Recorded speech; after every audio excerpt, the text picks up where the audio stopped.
नमस्कार, देवभूमि समाचार में आपका स्वागत है। आपके साथ मैं रीना झा बालियान। खबरों का रुख करेंगे, लेकिन उससे पहले एक नजर डालते हैं इस वक्त की हेडलाइंस पर। सीएम धामी के दिल्ली दौरे के बाद मंत्रिमंडल विस्तार की चर्चाएं तेज। कैबिनेट विस्तार को हरी झंडी मिलने की उम्मीद, कुछ मंत्रियों के विभागों में फेरबदल की संभावनाएं। केंद्रीय गृह मंत्री अमित शाह का उत्तराखंड दौरा, 13 अक्टूबर को देहरादून और उत्तरकाशी में कार्यक्रम से पुलिस प्रशासन ने शुरू की तैयारी।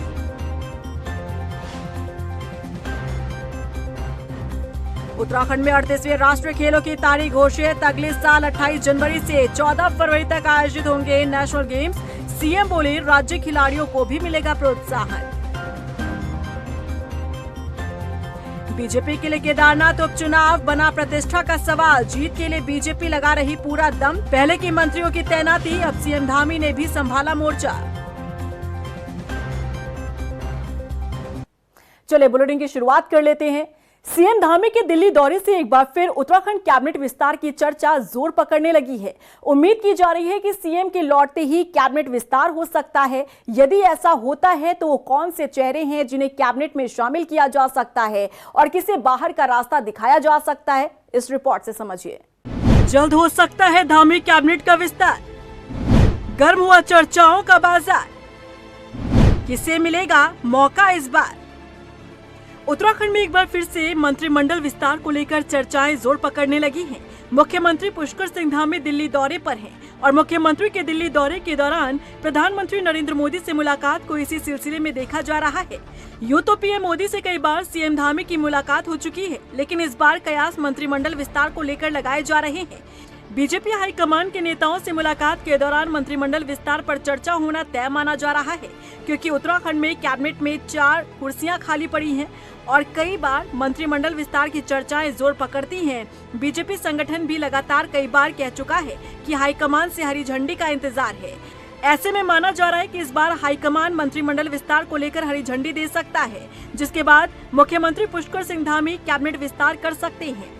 बीजेपी के प्रदेश महामंत्री आदित्य कोठारी का कहना है कि उत्तराखंड के हित में जो भी निर्णय होगा वो प्रधानमंत्री नरेंद्र मोदी और मुख्यमंत्री पुष्कर सिंह धामी लेते हैं।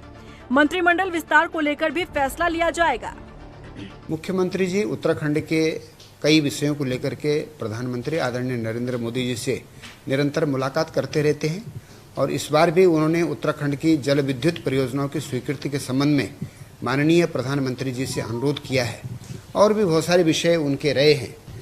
तो मैं समझता हूँ कि उत्तराखंड के हित में जो भी होगा वो आदरणीय नरेंद्र मोदी जी के नेतृत्व में, आदरणीय पुष्कर सिंह धामी जी के नेतृत्व में होगा, चाहे वो मंत्रिमंडल का विषय हो चाहे अन्य कोई विषय हो। कैबिनेट विस्तार के साथ इस बात की भी चर्चाएं हैं कि कुछ मंत्रियों की छुट्टी कैबिनेट से हो सकती है।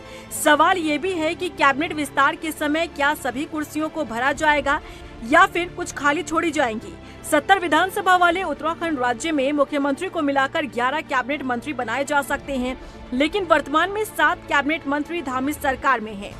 मुख्यमंत्री पुष्कर सिंह धामी ने जब दूसरी बार सीएम पद की शपथ ली तो उस समय 3 कैबिनेट की कुर्सियों को खाली छोड़ा गया था। चंदन रामदास के निधन के बाद यह आंकड़ा कैबिनेट की खाली कुर्सियों को लेकर 4 हो गया। मुख्यमंत्री पुष्कर सिंह धामी के पास कई विभागों की जिम्मेदारी है। उत्तराखंड से राज्यसभा सांसद नरेश बंसल का कहना है कि जब भी उचित समय होगा मुख्यमंत्री पुष्कर सिंह धामी मंत्रिमंडल का विस्तार करेंगे। अब ये पूर्णतः मुख्यमंत्री जी का विवेक है और केंद्रीय नेतृत्व से सलाह मशवरा करके उचित समय पर उचित निर्णय मुख्यमंत्री जी करेंगे। केदारनाथ उपचुनाव की तारीखों के ऐलान को देखते हुए कैबिनेट विस्तार पर थोड़ा ब्रेक लगता दिख रहा है। ऐसे में देखना होगा कि क्या मुख्यमंत्री पुष्कर सिंह धामी केदारनाथ उपचुनाव की तारीखों के ऐलान होने से पहले मंत्रिमंडल विस्तार करते हैं या फिर नहीं। केंद्रीय गृह मंत्री अमित शाह उत्तराखंड आने वाले हैं। गृह मंत्री उत्तरकाशी और देहरादून का दौरा करेंगे। इसे लेकर पुलिस प्रशासन के साथ ही पार्टी ने भी तैयारी शुरू कर दी है। बीजेपी प्रदेश महामंत्री आदित्य कोठारी के मुताबिक गृह मंत्री अमित शाह का 13 अक्टूबर को एक दिवसीय उत्तराखंड दौरा है और रविवार सुबह देहरादून एयरपोर्ट पहुंचकर अमित शाह सीधे हर्षिल के लिए रवाना होंगे, जहां वाइब्रेंट विलेज के कार्यक्रम और वहां चल रही योजनाओं की जानकारी लेंगे। इसके बाद गृह मंत्री अमित शाह देहरादून में एफआरआई में नए कानून और साइबर क्राइम की चुनौतियों पर चर्चा करेंगे। अभी गृह मंत्री आदरणीय अमित शाह जी के प्रस्तावित दौरे की जानकारी मिली है कि 13 अक्टूबर को उत्तराखंड का भ्रमण है और उत्तरकाशी जिले के एक वाइब्रेंट विलेज में उनका दौरा होगा और उसके बाद देहरादून में भी एक बड़ी बैठक उनके द्वारा आयोजित होने वाली है और लिखित कार्यक्रम अभी आना बाकी है। जब लिखित कार्यक्रम आ गया उसके बाद चर्चा करेंगे। उत्तराखंड में 38वें राष्ट्रीय खेल 28 जनवरी से 14 फरवरी 2025 तक आयोजित किया जाएगा। 25 अक्टूबर को प्रस्तावित भारतीय ओलंपिक संघ का आम सभा की बैठक में इसका पूरा कार्यक्रम जारी किया जाएगा। राष्ट्रीय खेलों के साथ ही विंटर नेशनल गेम का आयोजन भी उत्तराखंड में ही किया जाएगा। दरअसल मुख्यमंत्री पुष्कर सिंह धामी ने दिल्ली में भारतीय ओलंपिक संघ के अध्यक्ष डॉक्टर PT ऊषा से मुलाकात की। मुख्यमंत्री ने कहा कि यह सौभाग्य की बात है कि उत्तराखंड को 38वें राष्ट्रीय खेलों की जिम्मेदारी मिली है। केदारनाथ उपचुनाव जीतने के लिए बीजेपी ने हर मुमकिन कोशिश शुरू कर दी है। पहले मंत्रियों की तैनाती की गई तो अब उपचुनाव से पहले सीएम धामी ने कई बड़ी घोषणाएं कर दी है। ऐसे में सियासी जानकारों की माने तो केदारनाथ की सीट बचाने के लिए बीजेपी पूरी ताकत झोंकती नजर आ रही है। देखिए रिपोर्ट। केदारनाथ उपचुनाव के लिए बीजेपी की कसरत जारी, जी तोड़ मेहनत में लगी बीजेपी। पहले मंत्रियों की तैनाती, अब घोषणाओं की झड़ी। केदारनाथ उपचुनाव बीजेपी किसी भी सूरत में जीतना चाहती है। इस सीट पर जीत हासिल करने के लिए बीजेपी की कसरत लगातार जारी है। 2 सीटों के साथ केदारनाथ उपचुनाव में उतरने की जुगत में नजर आ रही है। बीजेपी की तैयारी का अंदाजा इस बात से लगाया जा सकता है कि पहले 5 मंत्रियों को केदारनाथ उपचुनाव का जिम्मा सौंपा गया, उनकी तैनाती की गई और अब उपचुनाव से पहले घोषणाओं की झड़ी लगा दी गई। इतना ही नहीं, सीएम धामी ने तो खुद को केदारनाथ का विधायक तक बता दिया। उन्होंने कहा कि जब तक केदारनाथ को विधायक नहीं मिल जाता वो यहाँ के विधायक के रूप में काम करते रहेंगे। बता दें कि केदारनाथ क्षेत्र की स्थानीय जनता के 14 मांगों को भी मुख्यमंत्री पुष्कर सिंह धामी ने अपनी घोषणाओं में शामिल कर लिया है, जिसके बाद केदार घाटी समेत रुद्रप्रयाग जिले के लिए कुल 49 घोषणाओं को मुख्यमंत्री घोषणा में शामिल किया गया। बीजेपी के इस कदम पर पूर्व मुख्यमंत्री हरीश रावत ने निशाना साधा है। लोग उनके दिए हुए 2 दर्दों को कभी नहीं भूल पाएंगे।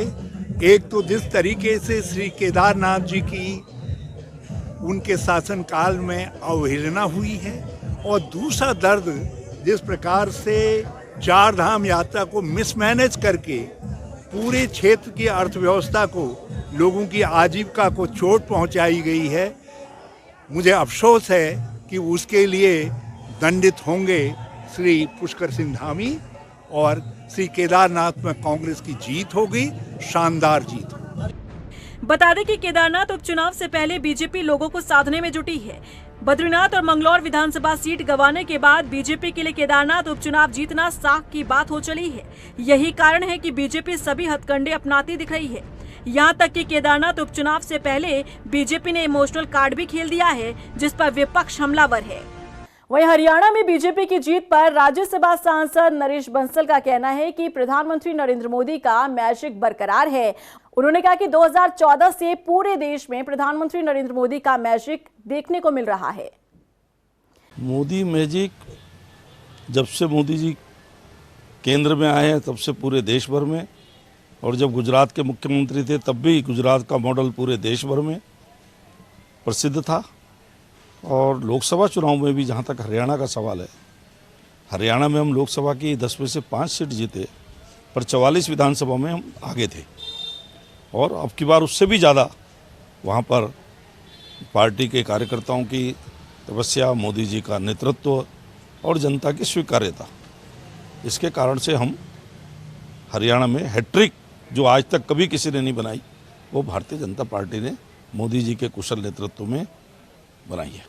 केंद्र सरकार ने त्योहारी सीजन में रेहड़ी ठेली संचालकों और फेरी वालों को बड़ी सौगात दी है। अब रेहड़ी ठेली संचालकों और फेरी वालों का फूड लाइसेंस निःशुल्क बनेगा। साथ ही लाइसेंस के रिन्यूअल पर कोई भी चार्ज नहीं लगेगा। केंद्र सरकार के निर्णय को खाद्य संरक्षा एवं औषधि प्रशासन विभाग ने राज्य में लागू कर दिया है। अभी तक जो भी रेहड़ी पटरी वाले हैं ये बिना रजिस्ट्रेशन के कार्य कर रहे थे, लेकिन सरकार ने इनके लिए जो है जो पहले फीस पड़ती थी उसको माफ़ कर दिया है और ये सबको रजिस्ट्रेशन करना अनिवार्य होगा, क्योंकि खान पान जो है हमारा सही रहेगा तो स्वास्थ्य सही रहेगा। उत्तराखंड की मसूरी से हैरान करने वाला मामला सामने आया है, जहां चाय बनाने वाला शख्स चाय के पतीले में थूककर लोगों को चाय पिला रहा है। इस घटना का वीडियो सामने आया है, देखिए रिपोर्ट। कभी पेशाब वाला जूस, कभी थूक वाली रोटी, अब लोगों को पिलाई जा रही थूक वाली चाय। उत्तराखंड की मसूरी से हैरान करने वाला मामला सामने आया है, जहां लोगों को थूक वाली चाय पिलाई जा रही थी। ऐसा हम नहीं कह रहे हैं, बल्कि ऐसा करते हुए एक वीडियो सामने आया है, जिसमें साफ देखा जा सकता है कि शख्स किस तरह से चाय के पतीले में थूक रहा है।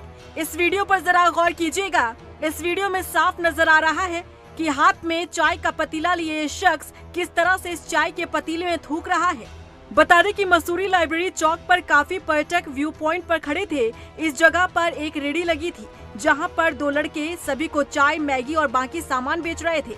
इसी दौरान एक पर्यटक ने मसूरी का वीडियो बनाना शुरू कर दिया। इसी दौरान देखा कि जो लड़का चाय बना रहा था, वो चाय बनाने के बर्तन में ही थूक रहा था। उन्होंने थूकते हुए वीडियो रिकॉर्ड कर लिया। यहाँ तक कि चाय वाले को जब ऐसा करने से रोका गया, तो चाय बेचने वालों ने उसके साथ गाली गलौज कर मारने की धमकी दे डाली। फिलहाल इस पूरे मामले में पुलिस ने संज्ञान लिया है। मसूरी पुलिस के मुताबिक चाय बेचने वाला नौशाद खतौली मुजफ्फरनगर यूपी का रहने वाला है और हसन अली किताब घर मसूरी देहरादून का रहने वाला है, जिसके खिलाफ मुकदमा दर्ज किया गया है। मसूरी में देहरादून निवासी एक टूरिस्ट वहाँ घूमने गए हुए थे अपने परिवारजनों के साथ, और लाइब्रेरी चौक पर वो वहाँ पर एक वीडियो नॉर्मली जैसे टूरिस्ट लोग बनाते हैं, घूमने जाते हैं, वहाँ एक वीडियो बना रहे थे। उनके द्वारा जब वीडियो को देखा तो उसमें कुछ आपत्तिजनक उनको हरकत दिखाई दी कि एक चाय की दुकान पर एक चाय वाला उसमें कुछ गलत हरकत करते हुए पाया गया। इस संबंध में उन्होंने जो सूचना दी थी थाना कोतवाली मसूरी पर, इसके बाद सुसंगत धाराओं में उसमें मुकदमा दर्ज कर लिया गया। क्योंकि जिस तरह से इस प्रकरण के वीडियो को देखने के बाद और जो शिकायत आई थी, उसके परीक्षण बाद कहीं ना कहीं लगता है कि लोगों के स्वास्थ्य के साथ खिलवाड़ करना या इस तरह की हरकतों से कहीं ना कहीं सांप्रदायिक भावनाओं को जो ठेस पहुँचती है, इन धाराओं में सुसंगत धाराओं में मुकदमा दर्ज कर लिया गया। 2 व्यक्ति इसमें प्रकाश में आए थे, जिनके लिए टीम भेजी गई थी, जिनको हिरासत में ले लिया गया और उनसे पूछताछ की जा रही है और इसके बाद जो है उनको माननीय न्यायालय में पेश किया जाएगा। बता दें कि ये पहला मामला नहीं है। बीते दिन देहरादून के रेस्टोरेंट में काम करने वाला शख्स रोटी बनाते हुए उस पर थूकता नजर आया, जिसका वीडियो सोशल मीडिया पर वायरल हुआ। तब पुलिस ने संज्ञान लिया, लेकिन वाकई में हैरानी होती है। ऐसे मामले लगातार सामने आ रहे हैं और सभी के जहन में सवाल यही है कि आखिर ऐसी घटना को अंजाम देने के पीछे कारण क्या हो सकते हैं। वहीं मसूरी में चाय के बर्तन में थूकने वाले वायरल वीडियो के बाद स्थानीय लोगों में नाराजगी देखने को मिली। बीजेपी, बजरंग दल और अन्य संगठनों ने सड़क पर उतरकर इसके खिलाफ प्रदर्शन किया और आरोपियों के खिलाफ सख्त कार्रवाई की मांग को लेकर एसडीएम को ज्ञापन सौंपा। लेकिन हमारा कहना यह है कि जितने भी स्लम्स हैं, जहाँ पर भी हैं, चाहे वो किसी भी कम्युनिटी का हो, सबका वेरिफिकेशन होना चाहिए कि कौन व्यक्ति यहाँ पर रहता है, कौन क्या काम करता है, और वो जो उसकी आइडेंटिटी है, उस आइडेंटिटी का भी वेरिफिकेशन होना चाहिए। क्योंकि जानने में ये भी आया है कि जो आइडेंटिटी कार्ड और जो आधार कार्ड और अदर चीज़ें जो उन्होंने बनाई हैं, वो भी फर्जी हैं। तो मैं मानता हूँ कि निश्चित ही प्रशासन इस घटना से जो है कहीं ना कहीं सीख लेगा, और जो कार्रवाई है, जिसके लिए सभी संगठन कह रहे हैं कि अति तुरंत कार्रवाई होनी चाहिए, वो कार्रवाई यहाँ पे होनी चाहिए। जो कल की घटना थी लाइब्रेरी चौक पे, कोई एक मोहम्मद परिवार का कोई व्यक्ति था जिसने चाय के बर्तन थूका, वो वीडियो कहीं वायरल हुई। उसके बाद हमने थाने में वो दी, उसके पुलिस की इतनी बड़ी लापरवाही कर ली। जब उनको सूचना मिली, उसके बाद भी उसको अरेस्ट नहीं करा गया। आज हम सब लोग, सब पूरे हिंदुस्तान के पूरे मुस्लिम के सब भाई लोग वहाँ पे थाने में गए, उसका वो कह रहे कि हम बड़ी कार्रवाई करेंगे। लेकिन इस तरह की कोई भी हरकत होगी तो उसको बर्दाश्त नहीं किया जाएगा। पुलिस अपनी भाषा में समझा सकती, ठीक है, तो हम सब लोग उसे अपनी भाषा में समझेंगे कि अगर इस देश में रहना होगा, वंदे मातरम कहना। देहरादून के जिलाधिकारी सविन बंसल ने नगर निगम क्षेत्र में स्ट्रीट लाइट की मरम्मत के लिए 35 टीमों का गठन किया है। डीएम ने नगर निगम परिसर से 35 टीमों को वाहन सहित सभी वार्डों के लिए रवाना किया। ये सभी टीमें हर वार्ड में जाकर खराब लाइटों को दुरुस्त करेगी। बता दें कि EESL कंपनी को शहर की स्ट्रीट लाइटों की मरम्मत और रखरखाव का काम दिया गया था, लेकिन काम में लापरवाही के चलते कंपनी का ठेका निरस्त कर दिया गया। अभी 35 टीम्स वार्ड वाइज निर्धारण किया गया है आयुक्त साहब द्वारा, और इनका मॉनिटरिंग मैकेनिज्म भी इन प्लेस है। जो वार्ड्स में डिफिशिएंसीज होंगी, इक्विपमेंट्स का अभाव होगा, उसको हम पूर्ति करेंगे और डेली टीम्स की रवानगी भी यहीं से सुनिश्चित करेंगे। अभी जो नई लाइट्स इक्विपमेंट्स का मैंडेट है प्रोवाइड करने का, वो हालांकि EESL को है, लेकिन भविष्य में ये जो एक्सपीरियंस हमारा ठीक नहीं रहा है वर्किंग का, इसमें लैग्स जो देखने को मिले हैं वो ना मिले, इसलिए हम बैकअप के लिए रेट कॉन्ट्रैक्ट भी करने जा रहे हैं। सप्लाई और इंस्टॉलेशन इक्विपमेंट्स के लिए। हल्द्वानी में रामलीला में हुए वकील उमेश नैनवाल हत्याकांड का पुलिस ने खुलासा कर दिया है। हत्याकांड में शामिल आरोपी मृतक के भाई दिनेश नैनवाल को पुलिस ने गिरफ्तार कर लिया। एसएसपी ने बताया कि दोनों भाइयों के बीच लंबे समय से जमीन का विवाद चल रहा था, जिसके चलते उसने रामलीला मंचन के दौरान अपने भाई वकील उमेश नैनवाल की हत्या कर दी। 7 तारीख को मुखानी थाना क्षेत्र में रामलीला देखते हुए के व्यक्ति की जो है किसी ने गोली मारकर हत्या कर दी थी। इसे मुकदमा पंजीकृत होने के बाद में हमारे एसपी सिटी, सीओ सिटी और जो मुखानी थाने की टीम है वो एक्टिव हुई और बाद में पता लगा कि जो मृतक है उसका अपने ही परिवार के एक भाई से ज़मीन को लेकर विवाद चल रहा था और उसी ज़मीनी विवाद में जो अभियुक्त है उसने गुस्से में आकर उनकी गोली मारकर हत्या की है। अभियुक्त की जब गिरफ्तारी हुई उसके बाद में पूछताछ करने पर पता लगा कि इनके चाचा की ज़मीन थी और उस ज़मीन को लेकर दोनों परिवारों में आपसी विवाद चल रहा था। विश्व डाक दिवस के मौके पर उत्तराखंड डाक विभाग की ओर से 7 अक्टूबर से 11 अक्टूबर तक डाक सप्ताह कार्यक्रम चलाया जा रहा है, जिसमें डाक से जुड़ी योजनाओं की जानकारी जनता तक पहुंचाने का काम किया जा रहा है। मुख्य पोस्टमास्टर जनरल शशि शालिनी कुजूर ने कहा कि डाक विभाग की ओर से दीनदयाल स्पर्श योजना, डिजिटल राइटिंग, वित्तीय सशक्तिकरण सहित पिक्चर पोस्ट कार्ड योजनाएं चलाई जा रही हैं, जिसके तहत लोगों को काफी फायदा भी पहुंच रहा है। आप जैसे देख ही रहे हैं कि डाक विभाग को जो है लोग सिर्फ पत्रों से जोड़ते हैं, तो ऐसी बात नहीं है। ये हमारा मुख्य काम है पत्रों का वितरण, उनकी बुकिंग, लेकिन इसके अलावा भी जो है डाक विभाग का इतना बड़ा नेटवर्क है। पूरे देश में हमारा 1,65,000 पोस्ट ऑफिस है और इस नेटवर्क के जरिए हम समझिए हर गांव को टच करते हैं।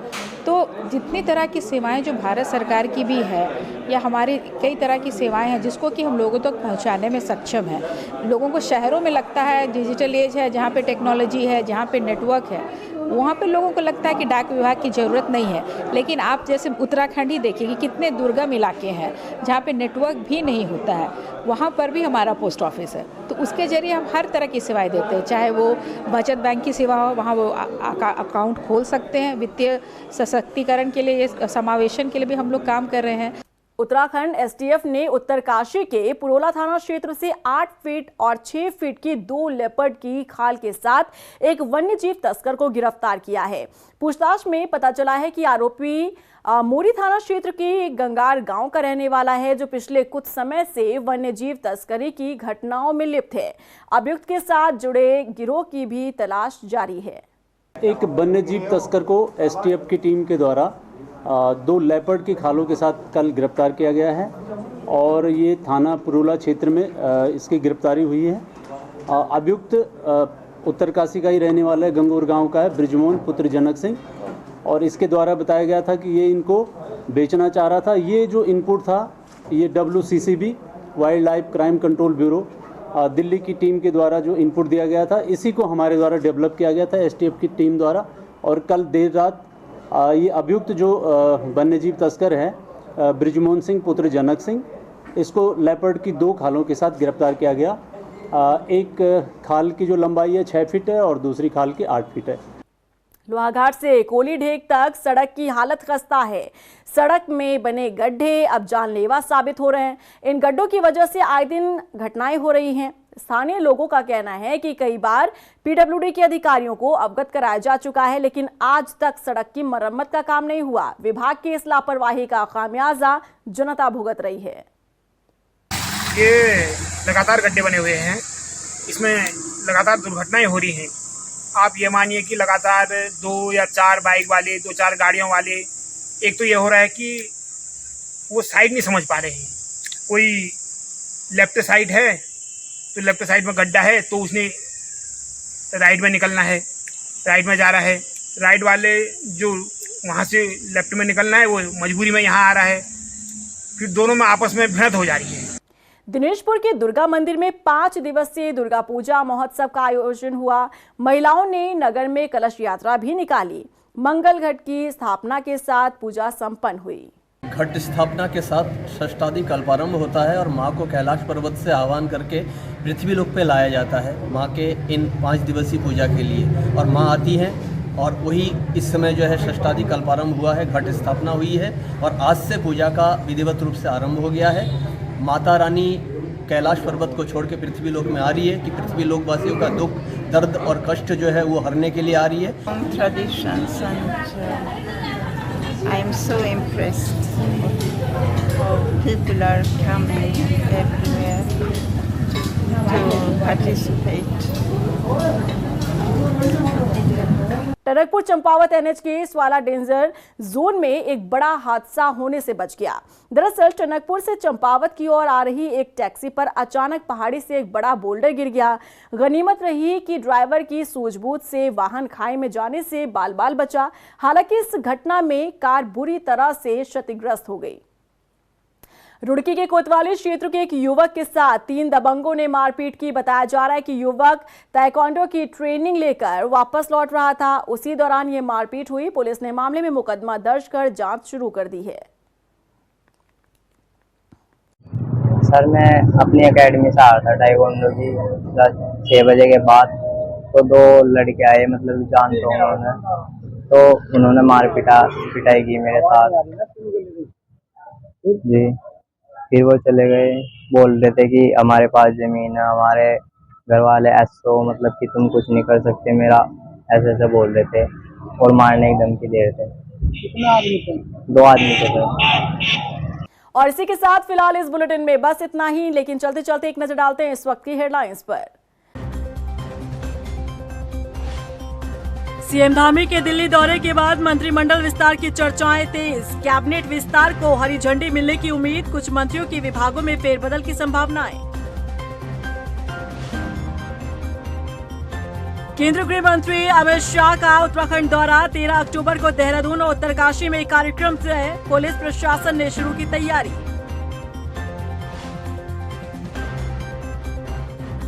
उत्तराखंड में 38वें राष्ट्रीय खेलों की तारीख घोषित। अगले साल 28 जनवरी से 14 फरवरी तक आयोजित होंगे नेशनल गेम्स। सीएम बोले राज्य खिलाड़ियों को भी मिलेगा प्रोत्साहन। बीजेपी के लिए केदारनाथ उपचुनाव बना प्रतिष्ठा का सवाल। जीत के लिए बीजेपी लगा रही पूरा दम। पहले की मंत्रियों की तैनाती, अब सीएम धामी ने भी संभाला मोर्चा।